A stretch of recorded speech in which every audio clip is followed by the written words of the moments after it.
if y'all follow this podcast, Freakonomics MD, but I was on there recently talking about being a woman in surgery and the research that I do around that. And they asked me, why I went into medicine, why I went into surgery. And I think a lot of that got cut from like the final episode, but I thought I could just share a little bit about why I went into surgery, because I know a lot of people who watched that other video found it all very confusing. When I was a medical student, I was, you could say lucky or unlucky that I worked with a number of women surgeons who were just fire, honestly.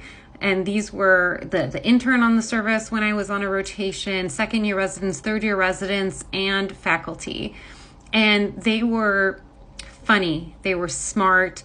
They were outgoing. They were just like cool. Like they were people who I wanted to aspire to be like. And I'm talking about the people first, because that's what they tell you in medical school, is that you should go where your people are. So I thought they were my people. And then beyond that, the substance of the work itself is awesome. I mean, most people in medical school will tell you that surgery is freaking awesome. Like, it's amazing that people put their lives in our hands and give us the opportunity to try to help them while they are asleep, while they have no control over what's happening. It's an incredible privilege.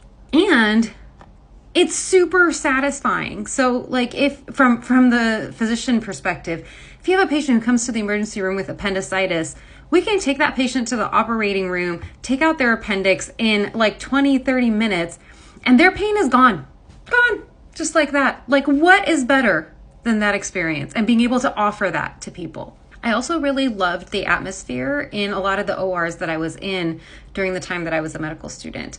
I was mostly with surgeons who were very established. So they were very comfortable with what they were doing. The staff in the room knew exactly what they needed. So the atmosphere was generally, but not always, relatively chill. I also really loved that when there was a problem in the ICU or in the emergency room or anywhere else, often the surgeons, the general surgeons, were the ones who were called. And often they could at least try to solve it. There would be a surgical solution to that problem. Of course, there are many situations where there isn't a surgical solution, but I'm talking about the ones that I saw when I was in training. And I thought that was incredible, to walk into a room where a patient is very, very sick, and sometimes where people don't know why, and be the one who can not only diagnose the problem, but then be able to take action on that by taking the person to the operating room. I thought that was pretty incredible.